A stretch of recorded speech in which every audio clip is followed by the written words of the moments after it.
आपको याद होगा, सीए लागू होने से पहले उत्तर प्रदेश, बंगाल समेत कई राज्यों में जबरदस्त हिंसक प्रदर्शन हुए थे। भीड़ की शक्ल में आए प्रदर्शनकारियों ने सरकारी संपत्तियों को भी नुकसान पहुंचाया था। क्या वक्फ कानून के खिलाफ भी कुछ अराजक तत्व वैसी ही हिंसा की पटकथा लिख रहे हैं? क्या वक्फ कानून के खिलाफ भी हिंसक विरोध प्रदर्शन की साजिश रची जा रही है? क्योंकि मुर्शिदाबाद की रैली में, और ये तस्वीरें आप देख रहे हैं, जानबूझकर भड़काऊ बयान दिए गए। हम आपके सामने एक एक चेहरे को आज बेनकाब करेंगे जिन्होंने खुलेआम हिंसा भड़काया। अब खुलासा हो रहा है, समझिए पश्चिम बंगाल क्यों अहम है। क्योंकि ममता बनर्जी का दावा है कि पश्चिम बंगाल में 33% अल्पसंख्यक है। उन्होंने खुद कहा है, यानी बंगाल में हर तीसरा शख्स मुस्लिम है। और अगर पॉलिटिकल पार्टी के नजरिए से देखिए तो हर तीसरा वोटर मुसलमान है। और अगले साल यहां विधानसभा चुनाव होने हैं, जहां ममता बनर्जी जीत का चौका लगाने के लिए बेकरार है। वहीं बीजेपी भी ममता का विजय रथ रोकने के लिए बेताब नजर आ रही है। इससे पहले 2021 के विधानसभा चुनाव में बीजेपी पहली बार 70 से ज्यादा सीटें जीतकर दूसरी सबसे बड़ी पार्टी बनी थी। अब बीजेपी घोषित तौर पर मुख्य विपक्षी दल बन गई है। वाम दल बहुत पीछे हो गए हैं। क्या इसीलिए मुर्शिदाबाद हिंसा के बाद ममता बनर्जी और ममता राज में हिंदू मुसलमान हो रहा है? और क्या ये हिंसा प्रशासन की विफलता है? क्योंकि बीजेपी का आरोप है कि ममता भर्ती घोटाले से ध्यान भटकाने के लिए ऐसा कर रही है। ये रिपोर्ट देखिए।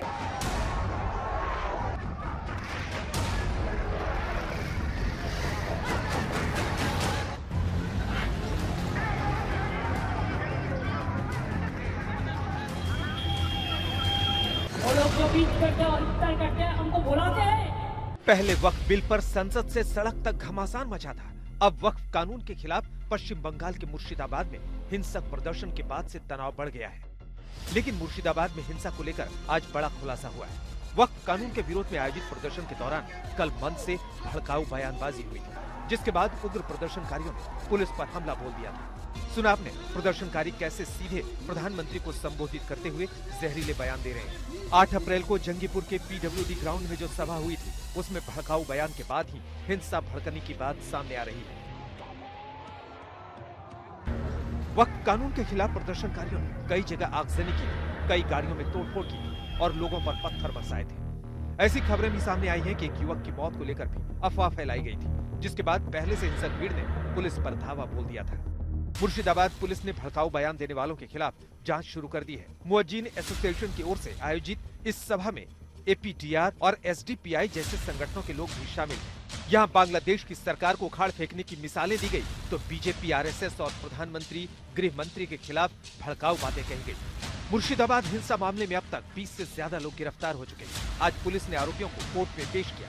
वहीं राज्यपाल ने भी मुर्शिदाबाद हिंसा को लेकर सरकार से रिपोर्ट तलब की है। इस बीच माहौल को देखते हुए मुर्शिदाबाद में इंटरनेट पर पाबंदी, कुछ इलाकों में भीड़ के जमा होने पर भी रोक है। मुर्शिदाबाद हिंसा को लेकर बीजेपी हमलावर है और कह रही कि हिंदुओं को डराने की कोशिश हो रही है। शुभेंदु अधिकारी ने ममता बनर्जी को फर्जी हिंदू करार दे दिया। নিজের ভাষা, আচার আচরণ, কার্যপদ্ধতির মধ্য দিয়ে আপনি নিজেকে প্রমাণ করেছেন আপনি একজন জালি হিন্দু। আমি দুর্গাপূজা কেন? আপনি পিতৃপক্ষে যান কেন? পিতৃপক্ষ হিন্দুরা মানে না। लेकिन सीएम ममता बनर्जी ने वक्फ और मुर्शिदाबाद हिंसा का नाम लिए बिना अल्पसंख्यकों का बचाव करते हुए कहा कि जियो और जीने दो। ममता बोली, बंगाल में 33% अल्पसंख्यक हैं, क्या उनको बाहर फेंक दें? आप लोगों ने ये मैसेज दीजिए कि सबको एक साथ में रह के बचना है, जियो और जीने दो। इसके लिए बेसब्र होने का बात नहीं है। ये दिक्कत है कि हमारा इधर में 33% माइनॉरिटीज है, तो हम क्या करेगा? उसको निकाल देगा?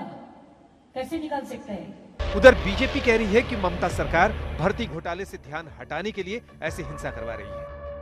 ये जो 26,000 नौकरी का जो करप्शन के जो केसेस है, इससे दृष्टि घुमाने के लिए यहाँ से लोगों की कंसंट्रेशन चली जाए और दूसरी इशू सामने आ जाए, इसलिए ममता बनर्जी की तरफ से ये कोशिश की जा रही है। হোক পরিবেশ তৈরি হোক ইলেকশনের জন্য, নাহলে কেন ব্যবস্থা নেওয়া হচ্ছে না? এটা কি বাংলাদেশ হয়ে গেছে নাকি? मुर्शिदाबाद हिंसा पर यूपी से बिहार तक सियासी पारा चढ़ा दिख रहा है। और देश में भी जहां कहीं विरोध हो रहा है, मुस्लिम तुष्टीकरण की घटिया, घिनौनी देश विरोधी जो राजनीति करने का एक रोग लगा हुआ है, उसके कारण से इस प्रकार से हो रहा है। सबसे पहले हम लोगों ने सुप्रीम कोर्ट में भी अर्जी डाली है। क्यों? क्योंकि हम नहीं चाहते हैं इस देश का जो एक मिजाज है उसके साथ आप छेड़छाड़ करें। वक्फ कानून के खिलाफ मुर्शिदाबाद में 8 अप्रैल को हिंसा हुई तो जम्मू कश्मीर की राजनीति में भी लगातार हंगामा हो रहा है। जम्मू कश्मीर विधानसभा परिसर में आम आदमी पार्टी के विधायक और बीजेपी विधायक के बीच में जोरदार झड़प। दरअसल आप विधायक महराज मलिक ने सोशल मीडिया पर हिंदुओं को लेकर कुछ टिप्पणियां की। आप विधायक मलिक ने बीजेपी और पीडीपी के बीच मिली भगत का आरोप लगाया तो पीडीपी विधायकों से मलिक की खींचतान हुई। इसके बाद बीजेपी विधायकों ने मलिक को घेर लिया और उनके साथ मारपीट के आरोप भी लग रहे हैं। मुफ्ती साहब उसे कौम के साथ गद्दारी की है, तुमने भाजपा के साथ गद्दारी की है। वहीं नेशनल कॉन्फ्रेंस भी वक्फ कानून के खिलाफ सुप्रीम कोर्ट का दरवाजा खटखटाएगी। इससे पहले 15 से ज्यादा याचिकाएं सुप्रीम कोर्ट में दायर हो चुकी हैं।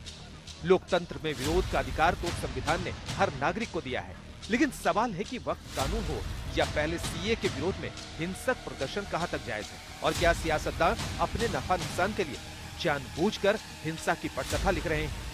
आज तक ब्यूरो। गर्मियों की छुट्टी होने वाली थी, मेरे पापा आने वाले थे तो हम लोग सभी खुश थे, तो मैं बेड पे चढ़ के डांस कर रहा था, लेकिन वो पहले ही आ गए। प्लीज